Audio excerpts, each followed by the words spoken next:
guys, welcome back. Today is going to be a little bit of a different video. I'm just going to share with you what I believe would make a good, interesting, and appropriate story for the fourth Matrix movie and why I believe these things. So, to start off, we know for a fact that the Matrix is cyclical. We are told that, I mean, in no uncertain terms, by the architect in the second movie. Neo has to choose between saving Trinity and saving the future of humanity. And of course he chooses Trinity. And I'll get back to that later. But the role of the One is to reset everything. The Matrix itself is inherently unstable, right? Because human minds are always trying... Goodness, that was loud. Human minds are always trying to wake up from the false reality that they're being fed within the Matrix.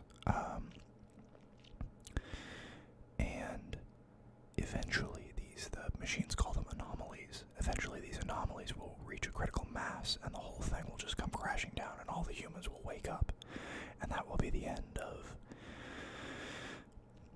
the Matrix, and thus the end of the machines.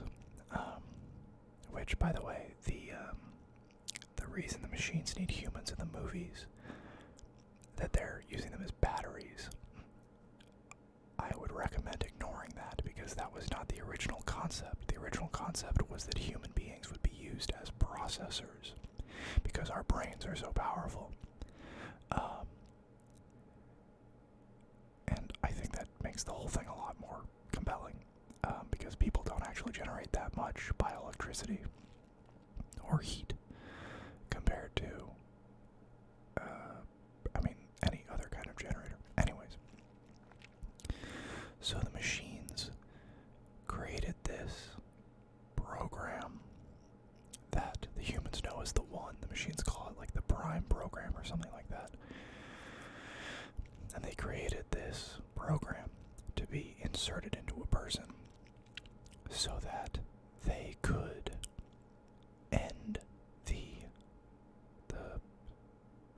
sort of dissolution of the Matrix, because the machines need the predictability of human beings. Can you hear that? I don't know what that is. I think that's the ice maker. The machines need humans to be predictable. They need them to be in Zion because they know how to destroy Zion. And they have to destroy Zion. Otherwise, people would keep freeing humans from the Matrix. So the role of the One is, when Zion is going to be destroyed, the One selects humans from the Matrix.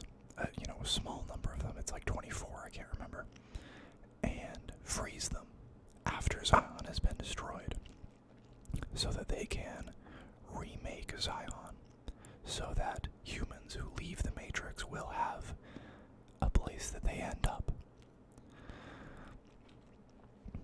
Because otherwise you would have little conclaves everywhere, and the machines can't have that, because then they wouldn't be able to hunt them all down, and they have to be able to hunt them all down to keep control over the Matrix. So, the role of the One in that scene where Neo and the architect are talking to each other, and there's all the TV screens around, that show all the eventualities. Not eventualities, but potential outcomes for any given moment. The One is supposed to walk through the door that saves Zion. Neo, of course, doesn't. He walks through the door that will save Trinity. And basically all of Neo's circumstances that lead to this failure to do what is necessary are caused by him freeing Agent Smith from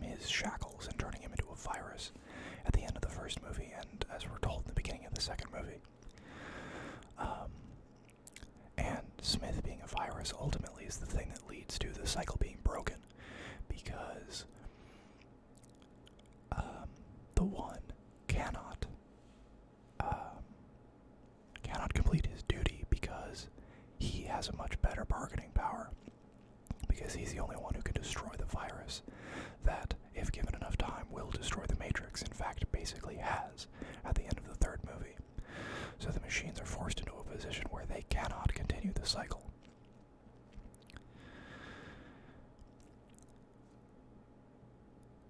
So at the end of the third movie, we're basically left with an ending. Excuse me. We're basically left with an ending to the Matrix as it is known. It's reset, but Zion is still there, which means they can continue to free minds, which is going to cause trouble for everyone, especially because the machines have given their word that they will allow Zion to live. So, that is one reason why I believe that this fourth movie is going to be a prequel. The second is both Carrie-Anne Moss and Keanu Reeves are going to be in the movie. Now, you can kind of argue whether or not Neo is dead, because at the end of the third movie, as he's being carried away in that very subtle crucifix pose, he is still glowing with I guess you'd call it Matrix energy. I mean, he sees everything as his golden, glowing world, and he's still full of this energy. But Trinity is definitely dead. She gets impaled with rebar after the Nebuchadnezzar, or no, it's the Logos. After the Logos crashes into the machine city, and she's dead. So, how do you reconcile the fact that these actors are now in their 50s with the fact that this is a prequel? It's pretty easy. This is going to take place in one of the earlier cycles of the Matrix. So there were 5 Matrixes as they are shown in the movies. Prior to that, there was what I believe is called the Nightmare Matrix, which was where the Merovingian came from, where the Train Man came from, where the werewolves came from in the Merovingian's employ, and where Seraph the Angel came from. The Matrix prior to that was the Heaven Matrix, and it was perfect. It was a perfect human world. There was no scarcity, no suffering, nothing. And both of those first 2 matrices collapsed under their own weight. They were utterly unacceptable to human minds. So I believe this movie is going to take place in the Matrix immediately prior to the one that we see depicted in the original trilogy. And I think how they're going to do this is, we know that human beings are grown. So they're not born, which means their genetics can be controlled. Now, if you look at the Wikia page for the One, you'll see that they say that it's randomly, the person is randomly chosen. The person to receive the Prime program is randomly chosen. I think that may be incorrect. I think that our 3 principal characters, Neo, Trinity, and Morpheus is a maybe, but Neo and Trinity are definitely 2 critical characters to the entire cycle. I think that the One and the lover of the One are always the same 2 characters, the same 2 human beings. Because in that first normal Matrix, that first of 5, they did randomly select, or maybe they had some idea of who was going to be necessary, and they happened to pick Thomas Anderson, or whatever he was called at the time. And that character happened to fall this character in the Matrix, or in the real world. And every Matrix since, they have been using the same genetic code to grow the same people, to receive the same prime program, in order to complete the same tasks. And every time it's worked. Something just went very, very wrong in the Matrix, in the movies that we already have. That something, obviously, is the way in which Neo destroys Agent Smith.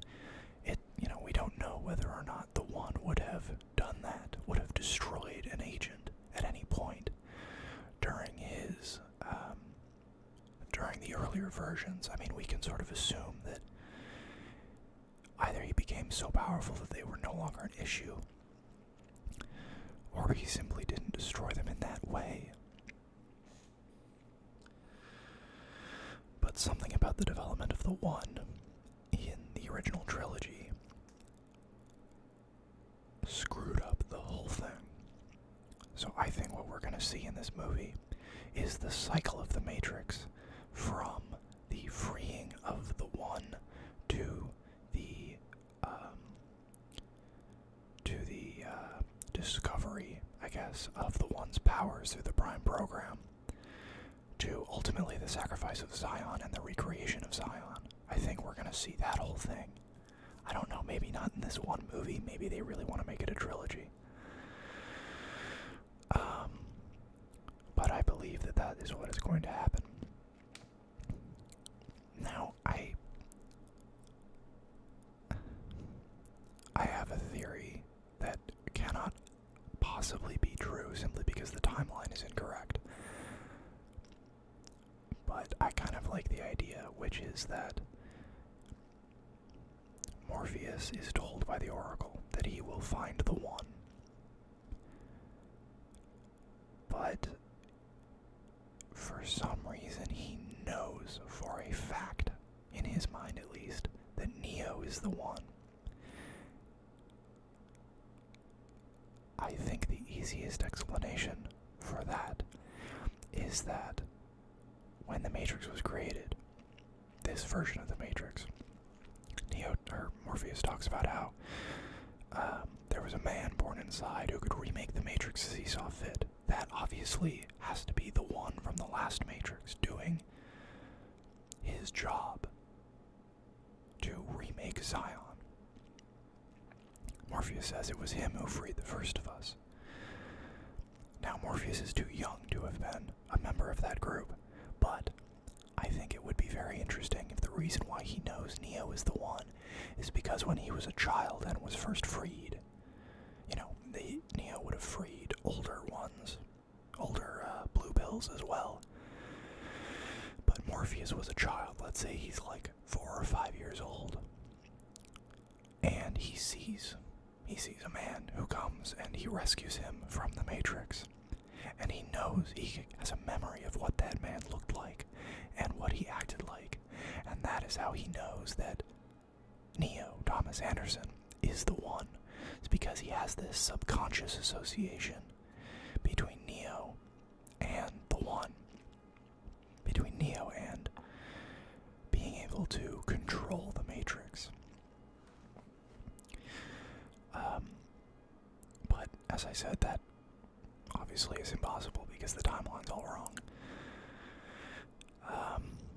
The other option is that, in addition to the One and the lover of the One, you also have to have the mentor of the One, or the prophet of the One, in order to prime Zion for the arrival of this superhuman, this savior of Zion.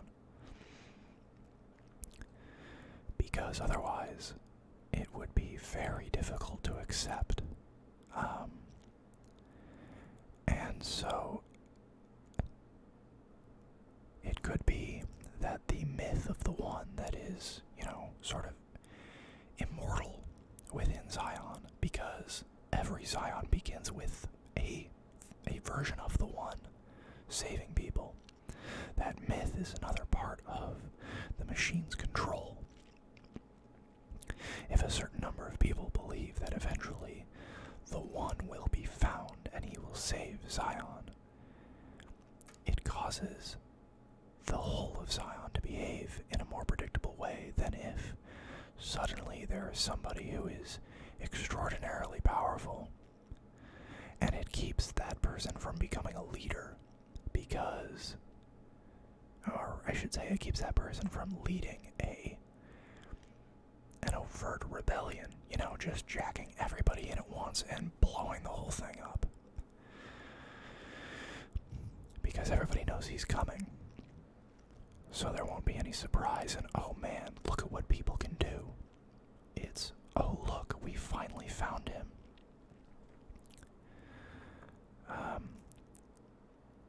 So yeah, that's kind of what I'm thinking. I'm trying to remember if I've forgotten anything.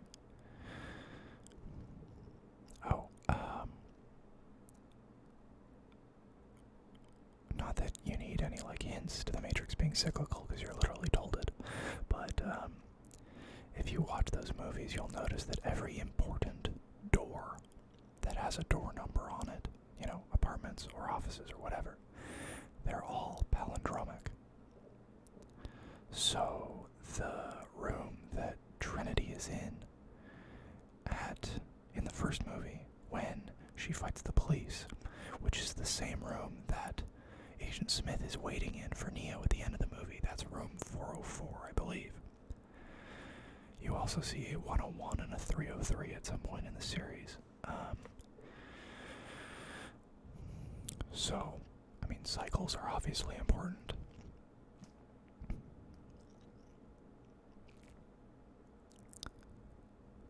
I'm trying to remember. I believe I've about covered it. Other than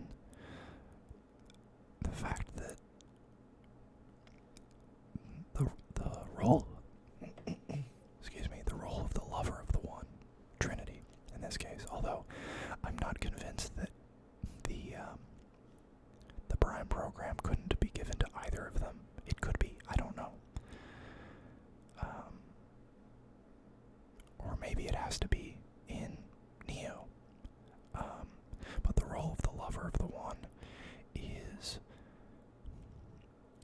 either to awaken the Prime program within the one, or to give the one something to fight for. Because as we see in the movies, Neo basically could give a shit. He enjoys the fighting, and he, sort of goes along with whatever everybody else is doing.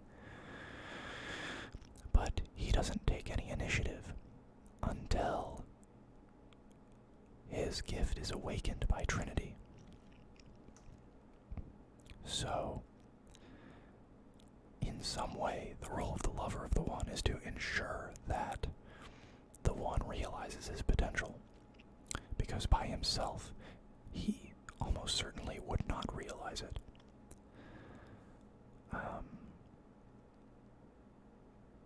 Yeah, that's about it. Other than to say, I would be disappointed if this were a sequel, if this coming movie were a sequel. Not least of which because Trinity's dead. So, casting Carrie-Anne Moss, I think, would be a bit of a mistake. According to, Matrix Online lore or something like that, maybe Path of Neo, I'm not sure, I never played either of those games. Morpheus is also supposedly dead, or he's trapped in the Matrix in some way. And I'm almost certain that they're going to have Lawrence Fishburne in the movie in some way. So I don't know how closely they're going to be sticking to extended universe stuff, Enter the Matrix, Path of Neo, Matrix Online, that sort of thing. Animatrix obviously has to remain canon because that's where the entire setup for the world comes from.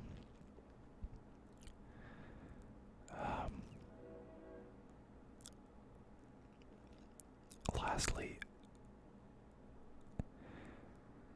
Morpheus says in the first movie that they believe that the year is somewhere around 2199. I would hazard a guess that he's off by a bit. Just because, I mean, Zion is a thriving city.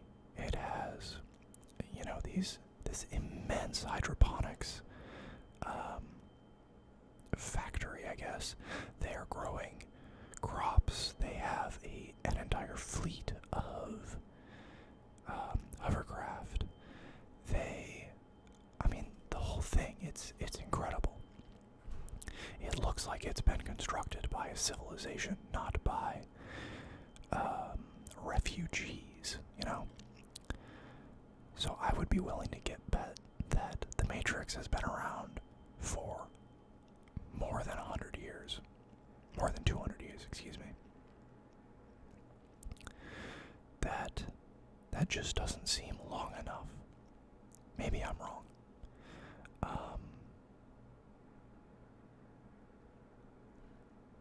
Anyways,